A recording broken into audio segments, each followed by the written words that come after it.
I never meant to create a monster. I meant to create a shield.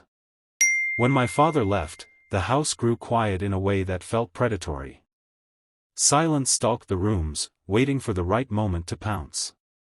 My mother learned how to be smaller in those days, folding herself into corners, speaking in half-sentences, apologizing to empty air. I was 12, old enough to understand fear, young enough to believe it could be beaten if I stood tall enough. So I hardened myself. I told myself that kindness was a luxury for people who were safe. I decided I would never be caught unprepared, never be the one begging, never be the one left behind. Each time the world tested me, I sharpened my edges. Each insult became a lesson. Each disappointment, a brick in the wall I was building around my heart. At first, people admired it. Teachers praised my confidence. Friends leaned on me when they needed strength. I learned how to speak in a way that commanded attention, how to look people in the eye without flinching. I learned how to win arguments, how to leave conversations feeling taller than when I entered them. But strength, when fed only fear, grows hungry. By the time I was 25, the shield had teeth. I didn't just protect myself, I dominated. I cut people off mid-sentence. I dismissed emotions as weakness. I told myself I was being honest when I was really being cruel. When coworkers hesitated, I pushed harder. When friends complained, I reminded them that the world was worse than I was. And when people left, I told myself it proved I was right. The monster I created wore my face. It spoke in my voice. It justified itself with my past. And it was very, very good at surviving. Then my neighbor moved in. Her name was Mrs. Alvarez, and she lived alone in the apartment across the hall. She was small, with silver hair that never quite stayed pinned and hands that trembled when she carried her groceries. On the first day we met, she smiled at me like she'd been waiting. "You must be the one with the heavy footsteps," she said gently.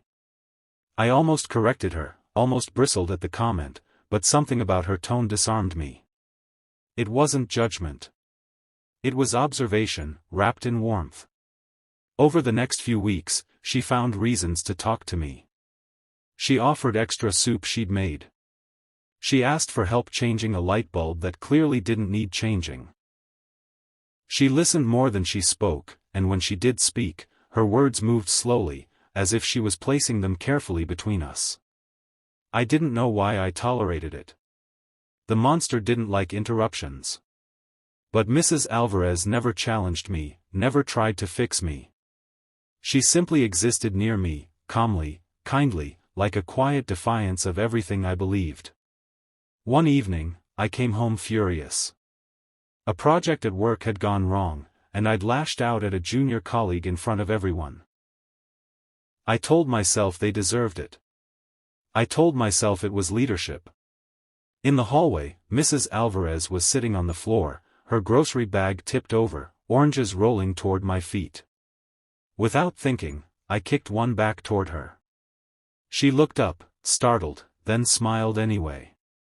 "Thank you," she said. Something in me snapped, not anger, but exhaustion. I crouched down and helped her gather the rest. My hands moved faster than my thoughts, and before I could stop myself, I said, "You should be more careful." She nodded. "I know. My hands don't listen to me like they used to." I waited for the familiar tightening in my chest, the urge to correct, to dominate the conversation. Instead, there was only silence. "You're having a hard day," she said. It wasn't a question. I stood up abruptly. "You don't know anything about my day." She didn't argue. She just said, "I hope tomorrow is softer with you." That night, I couldn't sleep. Her words echoed, not because they were sharp, but because they weren't. No one had ever wished softness for me before. I had built my life to avoid needing it. The next morning,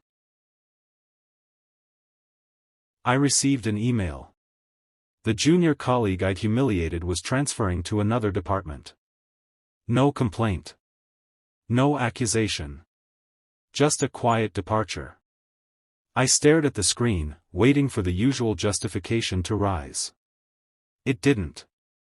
All I felt was a hollow thud, like something heavy had fallen inside me and broken. I avoided Mrs. Alvarez for days after that. The monster didn't like mirrors. But kindness has a way of being patient. When I finally ran into her again, she was watering the plants outside her door. One leaf was yellowed and drooping. "It happens," she said, noticing my gaze. "Even when you do everything right, some leaves still fall." I surprised myself by asking, "Why keep trying then?" She looked at me for a long moment. "Because the plant doesn't stop being worthy just because it's struggling." The words slipped past my defenses and settled somewhere deep. That night, I thought about the boy I used to be, standing in a quiet house, promising himself he'd never be weak. I realized no one had ever told him he was worthy without armor. The monster had been loyal. It had kept me standing when I thought I would break. It had protected me when no one else did. But somewhere along the way, it stopped guarding the door and started deciding who was allowed to live inside. Change didn't come like a revelation. It came like a bruise you keep touching to see if it still hurts. I started small. I apologized to the colleague who left, knowing it wouldn't undo anything. I listened in meetings instead of waiting to speak. I caught myself mid-sentence and softened my tone, even when it felt unnatural. Every act of kindness toward others felt like betrayal at first. The monster whispered that I was inviting danger, that softness would be punished. Sometimes it was right.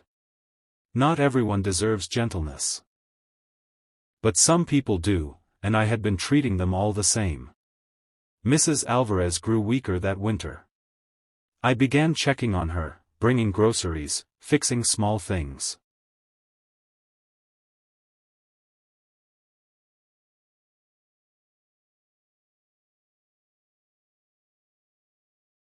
Around her apartment. One evening, she asked me why I was so angry all the time. "I was scared," I said, the truth surprising us both. She nodded. "Fear is a powerful teacher," she said. "But it shouldn't be the only one."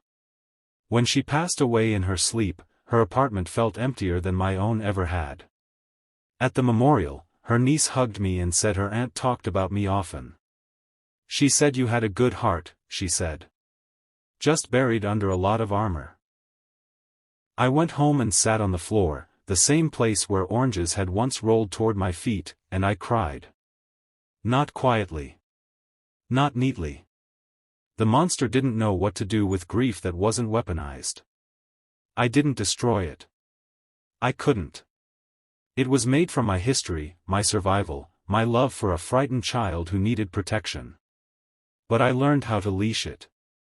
How to thank it for what it did, and how to tell it when to step back. Kindness, I discovered, isn't the absence of strength. It's the decision to use strength without cruelty. I created my own monster because no one taught me how to be gentle with myself. Learning kindness didn't make me weaker. It made me human again. And every day, when the world tests me, I choose, slowly, imperfectly, to build something better from the same hands that once only knew how to harden.